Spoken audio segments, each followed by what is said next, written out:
اعوذ باللہ من الشیطان الرجیم بسم اللہ الرحمن الرحیم۔ شروع اللہ کے بابرکت نام سے جو بڑا مہربان اور نہایت رحم فرمانے والا ہے۔ لاکھوں کروڑوں درود و سلام خاتم النبیین حضرت محمد صلی اللہ علیہ وآلہ وسلم اور ان کی آل پر۔ اللہم صلی علی محمد وعلی آل محمد کما صلیت علی ابراہیم وعلی آل ابراہیم انکا حمید مجید۔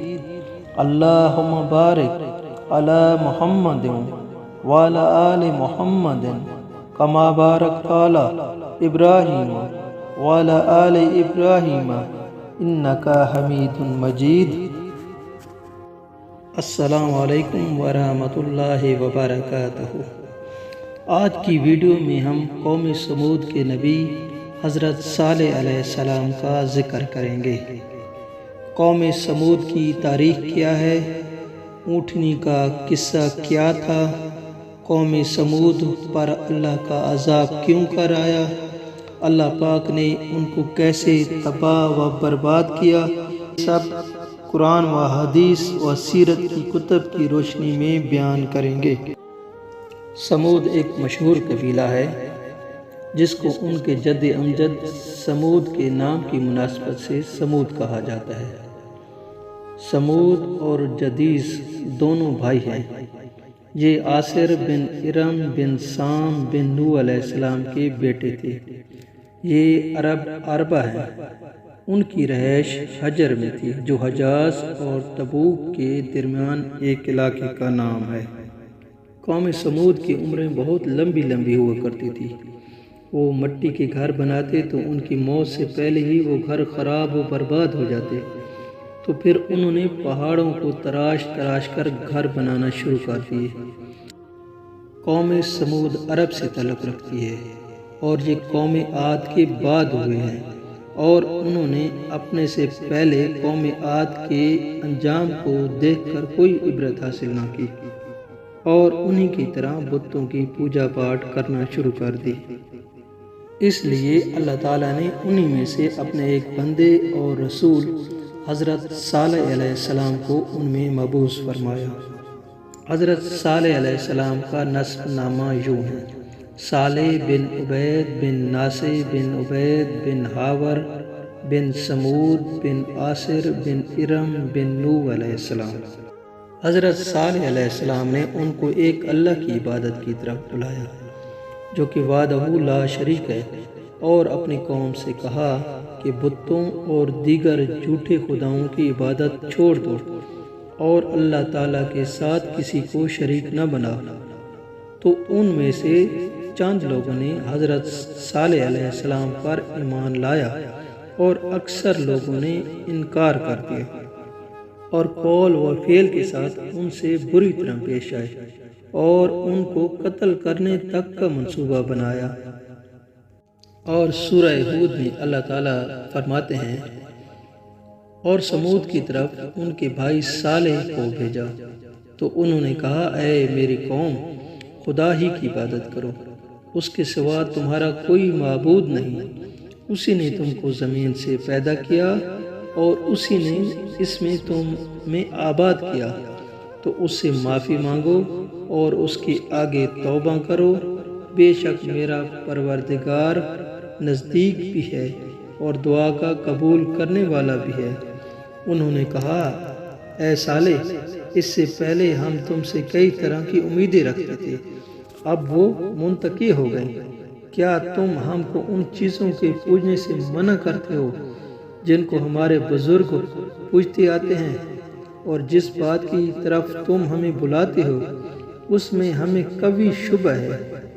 صالح علیہ السلام نے کہا، اے قوم، بھلا دیکھو تو اگر میں اپنے پروردگار کی طرف سے کھلی دلیل پر ہوں اور اس نے مجھے اپنے ہاتھ سے نبوت کی نعمت بخشی ہو، تو اگر میں خدا کی نافرمانی کروں تو اس کے سامنے میری کون مدد کرے گا؟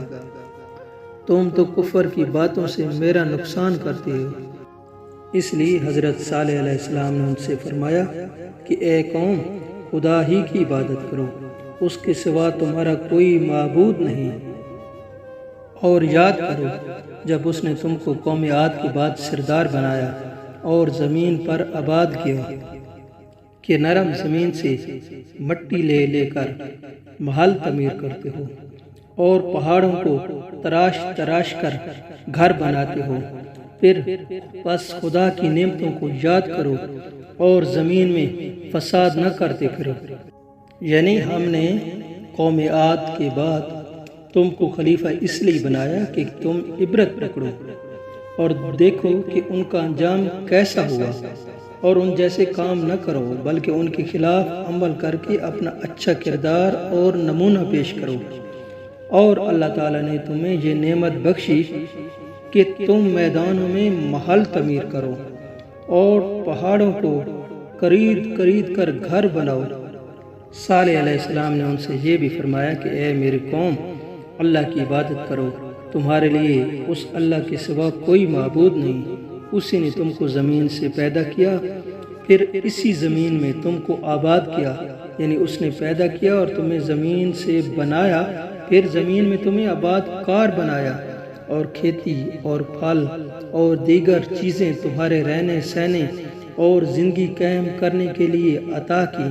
وہی پیدا کرنے والا اور رزق دینے والا ہے، وہی عبادت کا حقدار ہے، اس کے سوا کوئی عبادت کے لائق نہیں۔ بس اسی سے معافی طلب کرو اور اس کی طرف رجوع کرو۔